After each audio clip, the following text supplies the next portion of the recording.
बिस्मिल्लाहिर्रहमानिर्रहीम। अस्सलाम वालेकुम। आप सबको मालूम होगा कि जमात इस्लामी जो है इस वक्त धरना दे रही है इस्लामाबाद में, और धरने के लिए उन्होंने अपने कारकुनान को इकट्ठा कर रखा है। धरने के बुनियादी मकासद क्या हैं, धरना क्यों हो रहा है, किस बुनियाद पर हो रहा है, क्या वजह है, हमें उनका साथ देना चाहिए नहीं देना चाहिए, तमाम तफसीलात इस एक वीडियो में। काइंडली वीडियो को स्किप मत करना, क्योंकि एक पाकिस्तानी होने के नाते जो है ना आप सबका फ़र्ज़ बनता है कि आप इस वीडियो को आगे जाकर अपने ग्रुप्स में अपने लोगों के साथ शेयर करें। देखें जी, हाफिज़ सईद साहब जो हैं, हाफिज़ नईमुर्रहमान साहब जो हैं, वो उनकी क़यादत में इस दफ़ा जो है ना इस्लामाबाद में धरना हो रहा है। अब धरने के जो बुनियादी मकासद है वो ये हैं कि बिजली के बेइंतहा इजाफे की वजह से बिल जो आ रहे हैं गरीब आवाम पर। आप लोगों ने हालिया दिनों में देखा होगा कि पंजाब के इलाके में एक भाई ने दूसरे भाई को बिल की जो है ना ज़्यादती की वजह से बिल जो है ना वो ज़्यादा आई है, तो इस पर उनका क्लेश हुआ और एक भाई ने दूसरे भाई को कत्ल कर दिया। इस तरह के बहुत सारे वाक़यात सोसाइटी के आपने सुने होंगे, बहुत सारे इस तरह के वाक़यात जो हैं वो बाकायदा जो है नोटिस में लाए गए हैं और ये हुए हैं। इसके अलावा जो चीज़ें हैं वो आपके सामने मैं रखता हूँ कि देखें, हुकूमत ने जो लॉलीपॉप दिया है ना आवाम को, अब इस लॉलीपॉप की इंतिया पांचा करते हैं। साथ में उन्होंने एक फायरवॉल सिस्टम इंस्टॉलेशन की थ्रेड्स भी लगा रखी हैं कि अगर आप कोई इस किस्म की वीडियो बनाते हैं या इस तरह इस किस्म का मटेरियल जो है वो आप शेयर करते हैं तो हम ये करेंगे वो करेंगे, ऐसा कुछ है नहीं। लेकिन बहरहाल हर पाकिस्तानी का एक बुनियादी हक है कि वो अपने राइट की खातिर आवाज़ उठा सकता है। बाकी गालम गलोच करना, बुरा भला कहना, ये इंसान की अपनी तरबियत के ख़िलाफ़ होता है। देखिए जी, उन्होंने हुकूमत ने जो ऐलान किया है वो ये किया है कि 200 यूनिट इस्तेमाल करने वाले जो है ना उनके साथ एक रियायत की जाएगी, और 200 यूनिट जो है ऐसे इस्तेमाल करने हैं, फिर ऐसे इस्तेमाल करने फिर तरीक़ाकार भी बताया। सबसे पहले मैं आपको बताना चलूँ कि हुकूमत ने यानी आम आवाम को दो कैटेगरीज में तकसीम कर दिया है। Number 1 protected, number 2 unprotected. अब प्रोटेक्टेड कौन से हैं और अनप्रोटेक्टेड कौन से हैं, सबसे पहले तो इस पर बहस करते हैं। अब देखिए, प्रोटेक्टेड वो लोग हैं जो कि 200 यूनिट से कम बिजली का इस्तेमाल करते हैं।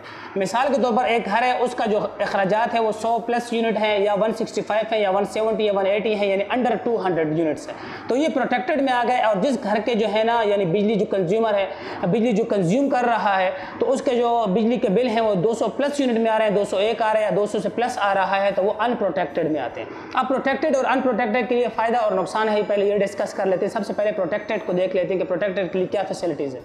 जो प्रोटेक्टेड है उनके लिए जो है ना 100 यूनिट तक बिजली जो है वो 11.65 रुपीज़ पर है, यानी 11 रुपये पर कम जो है 11 रुपये पर यूनिट उनको पड़ता है। जो प्रोटेक्टेड है 100 रुपये से ऊपर की बिजली वो इस्तेमाल करते हैं तो वो बनती है 14 रुपये पर। ये तमाम कीमतें जो है 1 जुलाई को अपडेट की गई हैं। 1 जुलाई से पहले जो प्रोटेक्टेड था यानी 100 यूनिट इस्तेमाल करने वाले के लिए जो बिजली थी वो 7 रुपये की थी, और जो उसके अलावा 100+ यूनिट इस्तेमाल करता था उसके लिए जो बिजली थी वो 11 रुपये की थी 100+ के लिए, जो 11 से बढ़ाकर 14 की गई है और 7 से बढ़ाकर 10 की गई है 200 यूनिट। अब देखिए 200 यूनिट ऐसे हैं कि गर्मी का महीना चल रहा है, हर घर में तकरीबन राउंड अबाउट 2-3 पंखे लगे हुए हैं। अगर उस घर में फ्रिज है तो ठंडा पानी के लिए ऑब्वियसली फ्रिज का इस्तेमाल हो रहा है, तो ऑब्वियसली उनके 200 यूनिट यहाँ लग जाते हैं। ये एक लॉलीपॉप है जो हुकूमत ने थमाया है। अब इसके बरक्स अनप्रोटेक्टेड जो है उनके लिए जो 100 यूनिट जो फर्स्ट टॉप के 100 यूनिट्स हैं उनके लिए ऐसा कुछ भी नहीं है, बल्कि उनके लिए जो है ना 30 के साथ मल्टीप्लाई किया जाएगा। जो अनप्रोटेक्टेड है, जो पहले 200 यूनिट है वो 30 के साथ मल्टीप्लाई होंगे।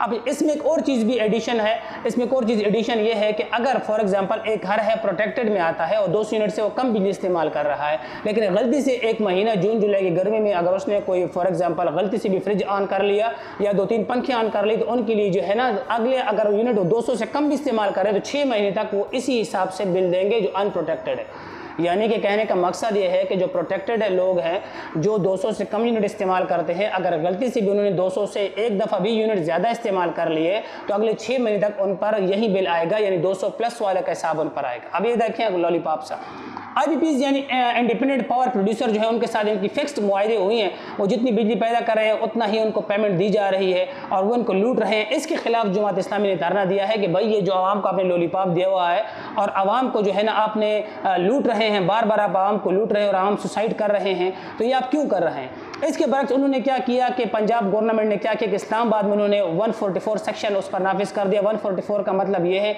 कि कहीं पर भी आप ग्रुप की शक्ल में जमा नहीं हो सकते हैं, अगर आप इकट्ठे हो जाते हैं तो आपको फिर जेल की हवा खानी पड़ेगी।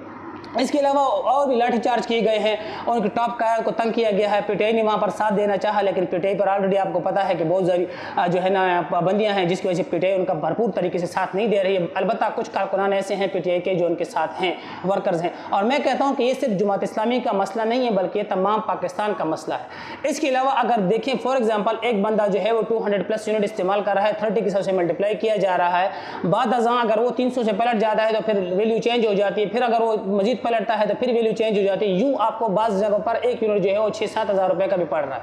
अगर आप उसका हिसाब लगा लें, वीडियो लंबी हो जाएगी तो मैं इस पर से डिटेल में नहीं जा रहा, सिर्फ आपको मैंने बताना था कि जो जमात इस्लामी का जो धरना है इसकी बुनियादी मकासद क्या है और ये क्यों कर रहे हैं। ये धरना जो है ये अपने मफाद के लिए वो लोग नहीं कर रहे बल्कि आम जो है ना आवाम जो है इसके लिए कर रहे हैं। इसमें पंजाब की जो कुछ लोग हैं, हमारे दोस्त हैं, ग्रुप्स वगैरह में उन्होंने पोस्टें वगैरह जमात इस्लामी के अगेंस्ट भी शेयर किए। कुछ इस्लामाबाद के लोग उन्होंने कहा कि अच्छा दोबारा यहाँ पर डी चौक पर ये धरना करेंगे तो यहाँ पर हमारे लिए मसाइल पैदा होंगे, बिजली की बंदिश होगी, रोड ब्लॉक्स होंगे, हमारे लिए मसाइल होंगे। देखें जी, कुछ हासिल करने के लिए कुछ ना कुछ खोना पड़ता है। तो पंजाब की आवाम को भी चाहिए कि कल को देखिए, अगर फॉर एग्जांपल जो है ना आपके साथ देने की बारी आई तो यहाँ के लोग जो केपी के लोग हैं, बलूचिस्तान के लोग हैं, सिंध के लोग हैं, ये आपका साथ नहीं देंगे।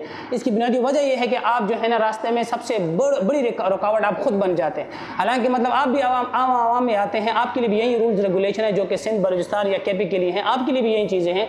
और जमात इस्लामी का धरना किसी खास मखसूस सूबे के लिए नहीं है, किसी खास मकामी लोगों के लिए नहीं है, बल्कि उनका जो धरना है, प्रोटेस्ट है, वो तमाम पाकिस्तान के लिए है। तमाम पाकिस्तान में ओबियसली पंजाब की आवाम भी आती है, तो मेरी उनसे गुजारिश है कि इनको सपोर्ट करें। मेरा देखें इतना सा फ़र्ज़ था कि मैं कम से कम इतना तो कर सकता हूँ कि यूट्यूब पर आकर एक वीडियो रिकॉर्ड करके उनको सपोर्ट तो कर सकता हूँ। लिहाजा आपका भी एक फ़र्ज़ बनता है कि आप कम से कम इस वीडियो को ही शेयर कर दें, या अगर आप नहीं भी शेयर करते हैं वीडियो को तो इसके अलावा जो है आप इसके खिलाफ आवाज़ उठाएं और उनके फेवर में आवाज़ उठाएं जमात इस्लामी वालों के। इसके अलावा देखिए जमात इस्लामी ने जो एक और पॉइंट जो है ना उठाया है, ये भी मैं आपके जहन में डाल दूँ कि देखिए अब इस तरह जो तमाम का तमाम जो है ना रिव्यू किया गया, इसको देखा गया, जब इसकी जो है ना अक्कासी की गई तो आपको पता है 375 अरब रुपए ये आम गरीब इंसान ने दिए, आम इंसान दिए, मैंने और आपने दिए 375 अरब रुपए, जहन में रख लें। अच्छा जी, अब वो लोग जो सरमायादार हैं उन्होंने कितना टैक्स दिया है? उन्होंने जो टैक्स दिया है वो सिर्फ 5 अरब रुपए दिया है, 5 अरब से भी कम है, 4.5 है, यानी 4.5 अरब। अब एक तरफ जो है ना जो सरमायादार लोग हैं वो 4.5 अरब टैक्स दे रहे हैं सालाना, और एक तरफ जो गरीब आवाम है वो 375 अरब रुपए दे रही है। अच्छा जी, अगर आपको क्या कहते हैं, आपको कहते हैं जी IMF यानी इंटरनेशनल मॉनेटरी फंड जो है उन्होंने शराइत रखी है, बड़ी सख्त शराइत हैं, बिल्कुल उनकी शराइत बड़ी सख्त है। अगर आप IMF की शराइत पढ़ लें तो आप जीना छोड़ देंगे, वाकई में उनकी जो शराइत है बड़ी सख्त है।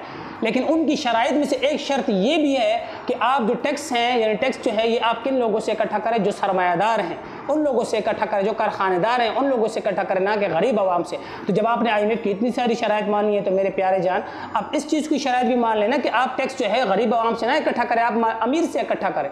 आप खुद देख लें कि जहाँ पर यानी जितना लेवल पर एक इंसान करप्ट है, या जिस लेवल पर अगर इंसान के पास जो है ना ओहदा है, इक़दार है, तो उसके लिए जो है ना सहूलियत पैदा की जा रही है। होना तो ये था कि जो गरीब है उसके लिए सहूलियत पैदा करो।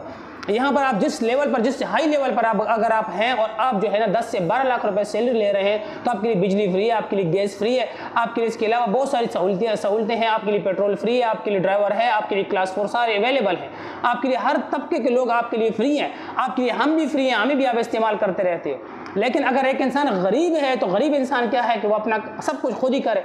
इसके अलावा जब वो अपना सब को खुद करता है तो वो भी आप उससे खींच लेते हैं।